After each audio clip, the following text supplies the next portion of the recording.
This channel does not promote any violent, harmful, or illegal activities. All content provided by this channel is meant for an educational purpose only. Top quality और consistent performance के लिए सिर्फ silver pump नाम याद रखना। চলতি বছর নয় আগামী বছরই হবে বাংলাদেশের সাধারণ নির্বাচন।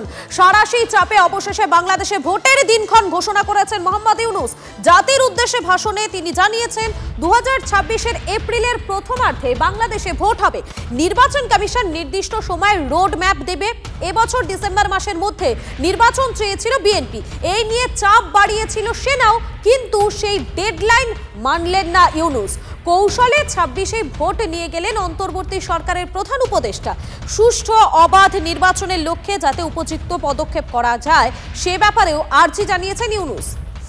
আজ দেশবাসীর কাছে ঘোষণা করছি যে আগামী জাতীয় নির্বাচন 2026 সালের এপ্রিলের প্রথমার্ধের যে কোনো একটি দিনে অনুষ্ঠিত হবে।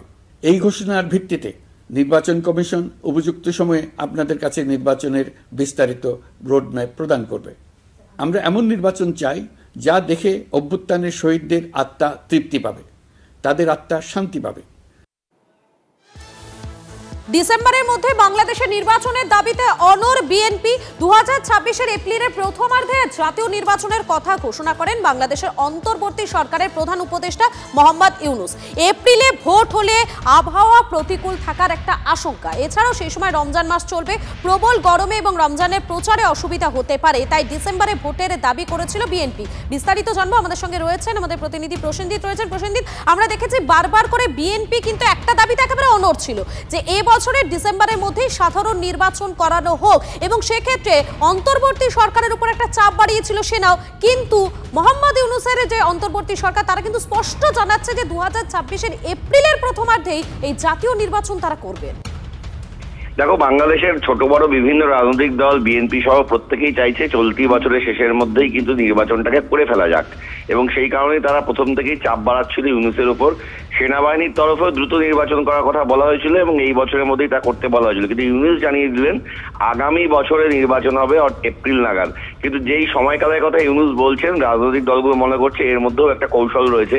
সেই সময়কালে রমজানের মাস, সেখানে মাধ্যমিক বা উচ্চ মাধ্যমিকের মতো পরীক্ষাগুলো রয়েছে, এবং সেই সময়কালে প্রচন্ড গরম, সামনে বর্ষা থাকবে, ফলে যে কোনো কারণে সেই সময় আবার নির্বাচনটা ভেস্তে যেতে পারে। সেই কারণে কিন্তু সংঘাতটা আরো বাড়লো। বিএনপি স্পষ্ট জানিয়ে দিল যে ইউনূস যাই ঘোষণা করুন না কেন, নির্বাচন এই বছরের মধ্যেই করতে হবে। অর্থাৎ বাংলাদেশে সংঘাত যে আরো অনেকটা বেড়ে গেল সেটা কার্যত স্পষ্ট। ধন্যবাদ তোমাকে প্রসেনজিৎ।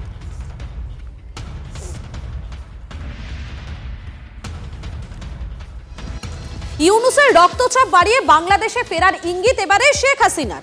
ইউনূসের বিরুদ্ধে অডিও বার্তায় ফের গর্জে উঠলেন হাসিনা। ইউনূসের সরকার জঙ্গিদের আশ্রয় দেয়, তোপ হাসিনার। মোহাম্মদ ইউনূস নির্বাচন করার লোক নয় এবং নির্বাচন করেন লোক নয় আশঙ্কা হাসিনার। বাংলাদেশকে কাঙ্গাল করেছেন ইউনূস, হুঙ্কার আওয়ামী লীগ নেত্রী।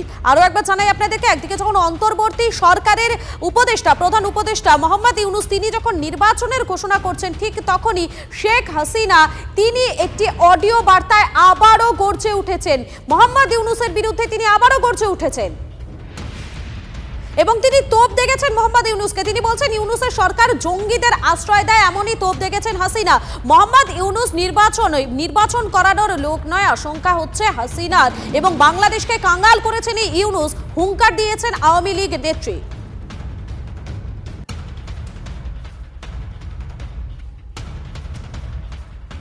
একটা দেশকে সম্পূর্ণ ধ্বংসের দিকে সে নিয়ে যাচ্ছে, পুরো ধ্বংসের দিকে নিয়ে গেছে।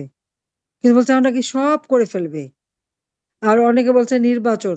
আমি বলছি ইউনূস কিন্তু নির্বাচন দেওয়ার লোক না। আন্তর্জাতিক ভাবে অর্থনৈতিক মন্দা, সেখানেও কিন্তু আমাদের প্রতি বছর বাজেট বৃদ্ধি পেয়েছে, কিন্তু এবার সেখানে কমে গেছে। প্রত্যেকটা প্রতিষ্ঠান যেগুলি আমরা করেছি সবগুলি ধ্বংস করে দিয়েছে। আজকে দেশটাকে একেবারে ধ্বংসের দিকে নিয়ে গেছে। আজকে সারা বাংলাদেশের আকাশ বাতাস স্বজন হারা বেদনায় হাহাকার, ক্ষুধার্ত মানুষের হাহাকার, কর্মহীন তরুণ সমাজের হাহাকার।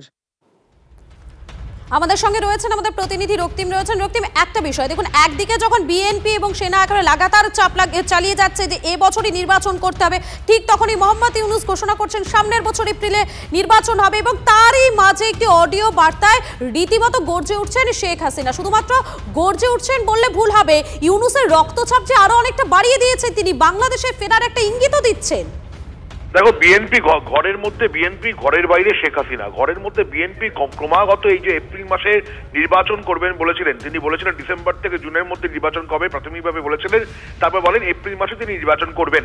তার মাঝখানে কিন্তু ঘরের মধ্যে চাপ বাড়াচ্ছে বিএনপি। অন্যদিকে হাসিনা গত এই বাজেট পেশ করা হয়েছিল এবং বাজেটের জন্যই কিন্তু এই হাসিনা ওয়েট করছিলেন কবে মানে ইউনিসে যে বাজেটে যে পেশ করেছে সেখানে কিন্তু অর্থনৈতিক যে বাজেট সেটা কিন্তু কম, মানে আগের বারের থেকে কম দেখানো হয়েছে এবং সেখানে কিন্তু সেইটা সমালোচনা করেছেন হাসিনা এবং ইউনিসের এই অবস্থায় রক্তচাপ বাড়িয়ে দিয়েছেন। কারণ পরিষ্কার বলেছেন তিনি বাংলাদেশে ফেরার ইঙ্গিত দিয়েছেন শেখ হাসিনা এবং তিনি যে অডিও বার্তা দিয়েছেন সেই অডিও বার্তা হচ্ছে আওয়ামী লীগে যারা জুলাই আগস্ট মাসে আক্রমণ ও হত্যাকাণ্ডের শিকার হয়েছিলেন তাদের সঙ্গে একটা ভিডিও কনফারেন্স করেছিলেন, সেটাকে দায় মুক্তি বিশেষ পর্ব বলা হচ্ছিল।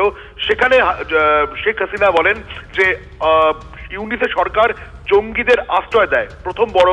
দ্বিতীয় বড় হচ্ছে মোহাম্মদ ইউনূস নির্বাচন করার চোল নয়, এবং থার্ড হচ্ছে বাংলাদেশকে কাঙাল করেছেন ইউনূস। এবং সেখানে তিনি তরুণ প্রজন্মের বেকারত্ব এবং তার সঙ্গে যে হাহাকার অবস্থা অর্থনৈতিকভাবে সেটাকে তুলে ধরেছেন শেখ হাসিনা। এবং সবচেয়ে বড় খবর হচ্ছে তিনি বাংলাদেশে ফেরার ইঙ্গিত দিয়েছেন। ফলে ধরহরিকম্প পরিস্থিতি ইউনিসে, ঘরের মধ্যে বিএনপি, ঘরের বাইরে শেখ হাসিনার এই আগমন সেটা কিন্তু রীতিমতো চাপে ফেলছে, এমনটাই মনে করছে একেবারেই।